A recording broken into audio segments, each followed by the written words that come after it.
ఆగు నువ్వు. హలో, ఈరోజు ప్రత్యేకంగా ముసలయ్య గారిని పిలవటం ఏంటంటే, రైతు ఎడ్ల యజమానులు వాళ్ళకున్న ఇష్టం మేరకు ఎద్దుల్ని మేపటం జరుగుతుంది. డ్రైవర్లు వాళ్ళ లైఫ్ త్యాగం చేసి 24 గంటలు ఎద్దు ఎలా ఉంది, అది తింటుందా తింటలేదా, ఆరోగ్యం ఎలా ఉంది అన్నీ చూసుకునేది వీళ్ళు. దానికి సంబంధించి వాళ్ళ కుటుంబాలను వదిలిపెట్టి, పిల్లల్ని అందరిని వదిలిపెట్టి ఎప్పుడు ఎద్దులతోటే ఉండి ఇంత బాగా చూసుకొని ఈరోజు ఫస్ట్ ప్రైజ్ తేటానికి కారణమైన ముసలయ్య గారిని ప్రత్యేకంగా అభినందిస్తూ మళ్ళీ సన్మాన కార్యక్రమం చేస్తాము. అదేవిధంగా మిగతా కుర్రాళ్ళందరూ కూడా పేరు పేరున అందరికీ నా అభినందనలు.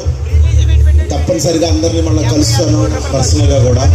ఏ రకమైన ఏమైనా అవకాశం ఉంటే మా ఏదైనా హెల్ప్ చేయాలన్నా, పిల్లల చదువులకు కానీ ఏదైనా ఉంటే మనం డెఫినెట్గా అందరికి హెల్ప్ చేద్దాం.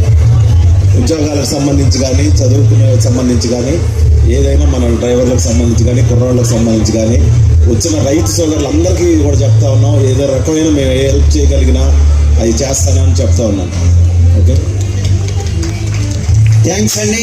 వారి యొక్క పరిధిలో మన రైతులకు సంబంధించినటువంటి రైడర్స్ కానీ, పశు పోషకులకు కానీ వారందరికీ కూడా నా వంతుగా నా పరిధిలో ఎంతవరకు అవకాశం ఉంటే అంతవరకు కూడా చేయడానికి ఎప్పుడు కూడా సిద్ధంగా ఉన్నానని మన వెంకట్ గారు సభాముఖంగా తెలియజేసినందుకు ప్రత్యేకమైనటువంటి ధన్యవాదములు తెలియజేస్తున్నాము.